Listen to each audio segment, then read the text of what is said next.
Three news stories for you. Firstly, viewers, an Ethiopian minister today used very inappropriate language against US Secretary of State Anthony Blinken, who is due to visit three African countries in the coming week.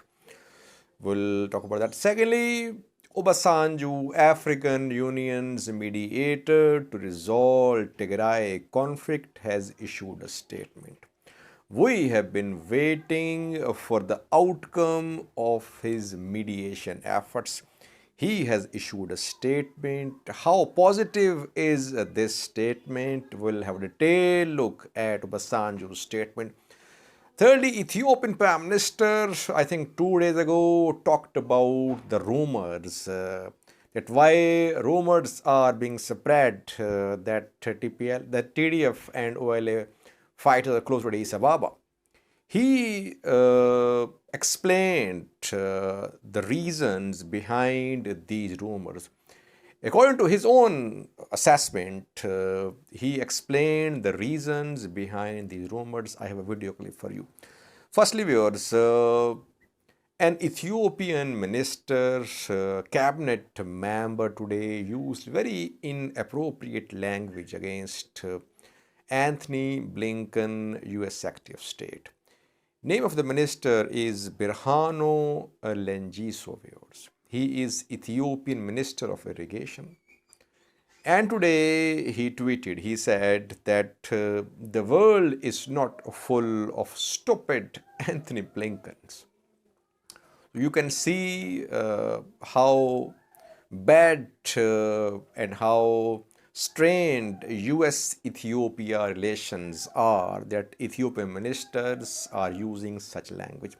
It must be avoided, viewers, because when you are a minister, you have some responsibility. You must have some decency to talk. Secondly, Obasanjo, African Union's mediator to resolve Tigray conflict after meeting all the stakeholders, has issued a statement. We have been waiting for this statement. We have been waiting for the outcome of this mediation effort. Now we have his official statement. Let's see what he says, then we'll try to analyze the statement. He says, firstly, that he held meetings with Tigray leaders in Mekelle. He met with Ethiopian leaders as well. He considered their statements as well about this mediation.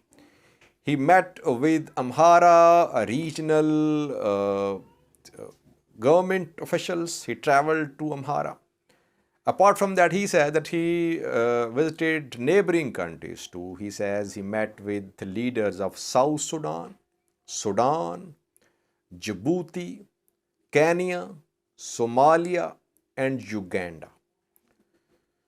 Based on his meetings and his engagement with the stakeholders, he says that the parties to this conflict, they want peace and stability.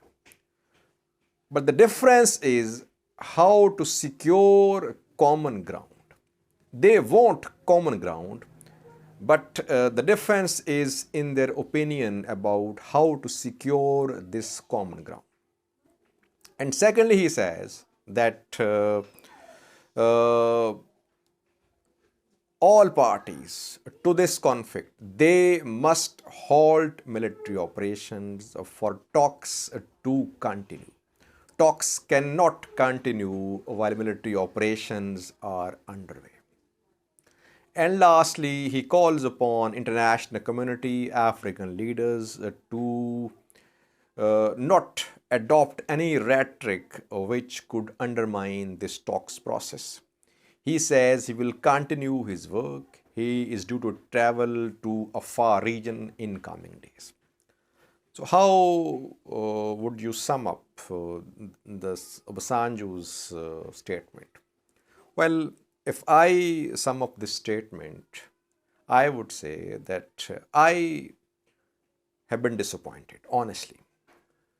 If you call upon the parties to halt operations, no one is going to do that. It means you could not agree, you could not make the sides agree on some common points. So first mediation effort has failed, we can safely say. Obasanjo should have worked towards some temporary measures, some temporary ceasefires, a ceasefire for a few days or for a few hours even, or ceasefire in some particular locations. He should have targeted some short-term measures, some short-term agreements.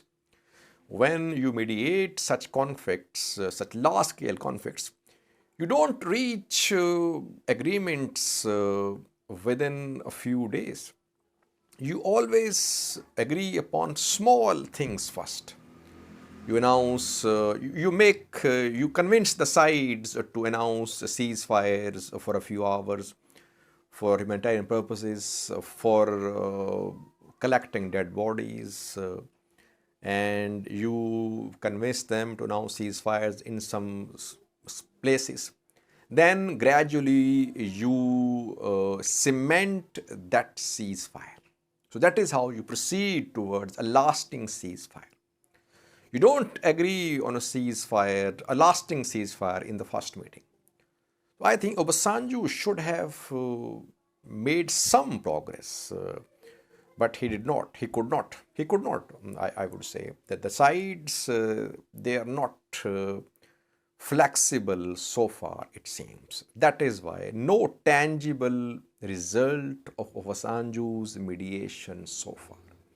He says he'll continue his efforts. Of course, he'll continue. He's been doing that for several months now.